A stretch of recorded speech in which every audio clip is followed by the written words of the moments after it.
Thank you very much, Karen. And I hope everyone's got some energy for this last session, because I'm very, very pleased to have with me Paul Gootenberg, who's the SUNY Distinguished Professor of History and Sociology at Stony Brook University, New York, and has also written some amazing books on cocaine, the history of cocaine. And what we're going to do in this final half an hour is they're really final reflections from the day, thinking a bit about where we are.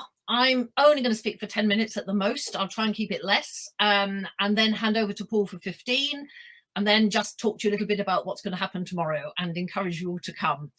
And I think we'll all agree we've had another very rich day of discussing. And I want to sort of start off again, at the risk of being a bit boring, but with a topic I brought us back to, which is, how do we reset the conversation on drugs development piece? And Karen mentioned some messages that are coming out and the sort of paradigm shift that perhaps we need to reflect on. And I think this is a research issue as well as a policy issue. And I kind of am asking myself, why is it so difficult? We know that the war on drugs has failed. We have an immense amount of evidence. We have also an immense amount of evidence of the politics and power, as well as violences, that are tied up in drugs through its long value chain. And that despite the failure of eradication, of alternative development, and of the war on drugs, as I said, we somehow find it, I think, quite difficult still to communicate this failure. And then we have the issue at the same time that the drugs industry is forever mutating. And I think still this issue is incredibly important. And we've heard it again today.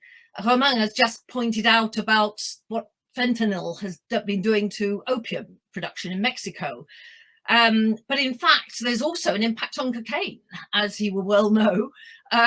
We've got new markets in Asia opening up, becoming more important than the US market, which is going to have impacts as well. And also impacts on exporting centres from Latin America, for instance. And we've heard again from Southern Africa the impact of legality of cannabis and what that would mean in Africa in terms of whether there's any chance that small businesses can get into this, or will it be a corporate controlled field? So those dynamics of drugs need to be constant in our head, and perhaps make it also quite important for those messages about resetting the conversation. Somehow the dynamics have to be part of the resetting of the conversation. But I think what we've had today is some very rich contributions about what, as researchers and as members of policy communities that I think are here too, how we can connect the threads that are coming up from all our different work, and how we can use those threads to move beyond Jonathan's policy trilemma. So what we've had today, I think, is about the many levels of analysis we need to keep in our heads when we try to reset the conversation. We've heard today about individual health impacts, both around the consumption of drugs in Myanmar, Afghanistan, and to a lesser extent Colombia, but certainly is there, but more so in those other countries, but also about health impacts in the production process in Colombia. It's something that's very rarely talked about how pesticides, etc., and the fumigation chemicals are actually impacting on the health of the communities. We've heard about the community livelihood struggles and the logics of capital accumulation. In different ways, these themes have come up. How do we connect them? How do we connect these levels of analysis, from the individual health impacts to the economy, and then to the bigger level analysis of the states, which I'll come to in a minute? We need interdisciplinarity, and Mazzy talked about this yesterday, and it came up again today very much because this has been a very interdisciplinary day. We did have Teobaldi's attempt at disciplinary colonialism, as I would call it, when he said we're all geographers, but I forgive him because he wrote a really fantastic book on Colombia. But I think what he's telling us is, in fact, yes, I might not have looked at geography, but geography really does have the whole issue of social space, and territory has such a lot to tell us about how we look at the problematic. So how can we make the conversation interdisciplinary, right? That's a real challenge. Although that's a vogue term, in my experience, it's actually not easy to make interdisciplinarity really work in academia. So I think that is a challenge for us, and it's why I'm going to hand on very soon over to Paul very soon, the historian, who's going to give us some, I think, really interesting angles from his historical knowledge of cocaine. The other aspect of the conversation, resetting the conversation, having talked about the levels we need to look at, the interdisciplinarity, are these contextual differences. And this is something that Maria Clara talked about yesterday at the last session. She made us think about the difference between Putumayo and Guaviare in Colombia, right? And today we heard about the difference between the Vrayem in Peru and other areas of coca growing in the Huallaga. And the differences between indigenous communities, how migrants who came to the Vrayem were looking not just to preserve livelihoods, but they were looking to preserve their culture. And so these comparisons and these contextual details matter enormously. But then we have the national differences, Myanmar, Afghanistan, Colombia for this research project, but we've heard from other countries today. So Teo Balve also raised this issue. How do we as researchers build these interconnections? How do we bring the threads together that could help reset the conversation? How do we understand the particularities, the details, while drawing out the universalities? I think this is a real challenge for us as researchers, but also in terms of the policy debates we're going to have tomorrow. Much depends on the questions we come to ask. And what I think is very rich about today's discussion is the new questions that are being asked. I was actually struck by what something Romano's just said about Mexico and how we don't ask questions of Mexico because it's not looked upon as a major producer, even though we know opium has been there historically, at least for 70 years or so. But he also said because Mexico isn't looked upon as a country at war. Well, this is another issue. The non-war violences of Mexico, if we actually look at the relationship of that, not only to drugs, but drugs is a major phenomenon there, then we would perhaps put Mexico on the map in terms of violences, which is why I always argue that violence is the opposite of peace, not war, because non-war violences clearly have a huge impact, but are not recognized. The questions are not asked. So I think we as researchers are coming to ask those questions. Some of the big common issues, threads that I think lead us to this deeper discussion for resetting the conversation that have come out today, the methodological nationalism that Patrick mentioned, and the rethinking of the margins. I think this notion of how we understand and think about the state, this idea that we've had to, how can we move beyond seeing this discussion on drugs and development and peace in terms of state absence and state presence, rather than asking, well, what is the state actually doing? What is it actually, its contribution to the problematic itself? And as Francis said earlier, state violences and how they play out in this discussion. And in Southern Africa, we've just heard about how the state can give contracts to corporates rather than to small businesses. So bringing the state in a new way, I think is one of the big threads that has come out in this discussion. The detail matters, the detail of livelihood precariety in the different places we've examined today. It works itself out differently in different places, but we need to understand that livelihood precariety and the environmental impacts. I was very interested in the discussion on Peru and how we might think about agriculture in new ways by looking at the environmental impacts of certain forms of agribusiness, but also in terms of how agriculture could be made itself a form of food security and sustainable livelihoods. Looking at these health impacts, that was such a rich discussion, opened my mind to what the health impacts are of growing drugs and the current eradication approaches and of local consumption of drugs. And then the issue, which again was raised yesterday by Mazi, about agency and about the importance of voice and agency amongst the producers, the growers, the transporters, others that are involved in the drugs trade in different ways, but in this very unequal drugs value chain. How do those people give voice? And Roman just now talked about citizenship and politics. And we can't even, I think, talk in some places in the world today about politics without bringing drugs in. Certainly Mexico is one of the places where You could not talk about politics if you didn't look at drugs, not necessarily the opium production process, although that has been very important to politics, very important in Guerrero, and elsewhere, but just the money that's coming from drugs and how that is impacting on politics and how many candidates for election get killed in Mexico. These are issues which are very important: citizenship, voice, agency.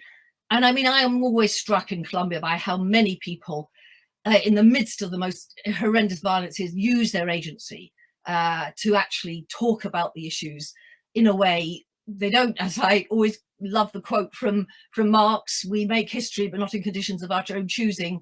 And I think we must always look at that agency, and I think this is what this research project has tried to do. So the resetting of the conversation requires more interdisciplinary exchange of research, communicating the details from the ways of the different places we work, the different matters, those very big details that differentiate our contexts, but how we can bring out from those the common threads so that we can begin to put on the agenda of this discussion, both in research terms and in policy terms, the issues that really matter. And at this point, I'm going to pass over to Paul Gootenberg, who I'm sure is going to give us many insights in precisely with respect to these questions. Paul, over to you. Okay. Can you all hear me and see me? I guess so. Anyway, thank you, Jenny. Thank you, Jonathan, for the invite to briefly comment on this fascinating panel. Rather than, I think, genuine questions, I think Jen really did. I really see my contribution here today is more at a few kind of broad historical insights or perspectives to this disorderly mix of issues in the panel. And I hope it's not too much in the vein, to quote your Monty Python, of now for something completely different. Now, as some of you may know, my specialty over the last few decades has been the history of cocaine, which is now in its, I don't know, 5th decade as an illicit drug boom, but exclusively originating in the Amazon Andes of South America. And my focus today is to pose some of the complicating historical puzzles about drugs and development that mostly emerged out of my 2018 volume, which was called The Origins of Cocaine, Colonization and Failed Development in the Amazon Andes, which was co-written and edited with a very brilliant Stony Brook colleague of mine, Colombian biologist Liliana Davalos, and involved some key contributions by both Maritza, who was here, and Maria Clara Torres as well, who are all participants in your symposium. I have to confess the book itself may have been an instance of failed development, since Routledge did so little to promote it. I'm not actually sure anyone read it, but thankfully, and thanks to the same group, there is a viewpoint essay called Chicken and Eggs, Rethinking Illicit Drugs, which was kindly published in the International Journal of Drug Issues in March 2021, if any of you want to consult these issues further. Anyway, let me get right to the point. The Origins of Cocaine uses history to reverse some of the big questions here, which is, rather than see this thing called development as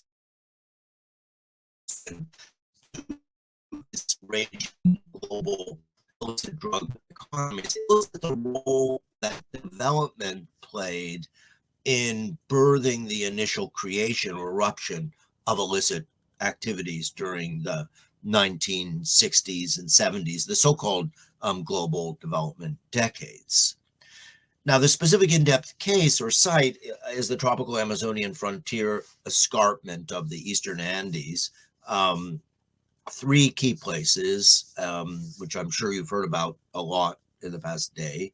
Ariari Meta region of Colombia, often called geographically the Selva. The upper Huallaga Valley of Peru, which is called the Ceja de Montaña, and the Chapare region of Bolivia, which is usually not referred to as such, but it is actually another form of the Yungas. subtropical region. Anyway, each of these areas, hundreds and thousands of kilometers apart, and set in highly distinctive Andean national states and ethnic formations, saw in the middle of the 20th century Cold War inspired agrarian colonization projects, roads, peasant settlements, deforestation, agricultural credits and services, experimental stations, to develop and integrate what were then remote pockets of the Amazon. And each area by the early 1970s had in fact drawn in thousands and thousands of impoverished or land-hungry peasants down from the highlands of the Andes, as was the goal. It was to be basically a safety valve in the conflictual Sierran land tenure systems of the time. And in each case, although I won't really go into the dirty details of this right here, by the 1980s, each of these areas had seen broadly similar process withdrawal of the state and merged these projects, leaving basically tens of thousands of peasants displaced or abandoned in the Amazonian tropics. And the remarkable result in all three zones, the Upper Huallaga, which Jenny pronounced perfectly, the Chapari and Ariari, was the birth and soon expulsion of illicit coca, explosion of illicit coca plantings and cocaine exports, which was basically a wholly new illicit and soon violence-prone sector and commodity chain that had never existed from the Andes. And as seen in a kind of in-depth mapping research that Liliana Davalos did, these were hardly insignificant sites. All three zones became longer-term incubators or epicenters of the global illicit cocaine boom, worth really up now hundreds of billions in external dollars that continue to expand and shift to this very day. And as some of you know, we're actually again at another high peak of the global cocaine trades, which have taken another surge in the past 5 years. Anyway, to put it simply, in the Eastern Andes and in the birth of cocaine, development, or at least its faltered or retreating variety, and the expectations that development raised among peasantries led to illicit drugs instead. Moreover, Davalos and I began to find evidence that early cocaine was not the only case like this. Development or modernization poles lay behind illicit drug cultures in several key sites in the Americas, like the Guajira marijuana boom in Colombia, in Michoacan, Mexico, the Paraguayan cannabis belt, and so on. And most province, Afghanistan, which is today usually the source of about half the world's heroin, but this was a former massive USAID model irrigation-led development pole in the 1970s. It's not to say that all illicit activities or all drugs result from this particular type of historical phenomena, but a good number of them seem to. Anyway, quickly, just to end, what are the possible implications of this drugs history? And let me be perfectly clear. This is coming from someone like me who's never been a policy wonk or advisor of any kind, though referring back to what Jenny said, we do need this type of interdisciplinarity in the discussion. First of all, I can say that the old orthodox shibboleth that illicit drugs are born in wild or stateless or undeveloped or underdeveloped or poverty regions without connections to modern services or markets is highly questionable and may even serve certain ideological purposes. And it's not just these rural zones, by the way. I could also talk about some of the urban centers that have become drug hubs. For example, Medellin or Santa Cruz in Bolivia, or even Juarez in Mexico. These are some of the most modern commercial hubs of their countries, which became drug exporting centers. So instead, what all of these cases seem to be is the blowback or unintended consequences of attempted developmental or state intervention, particularly here in the Amazon region. Second, as a cautionary tale, this history may help the ring when NGOs, national governments, the clearest or most humane response or solution to illicit drug farming, peasant illicit activities are more development projects, alternative development, sustainable development, grassroots development, whatever, or stronger, fuller, fairer integration into state services and control.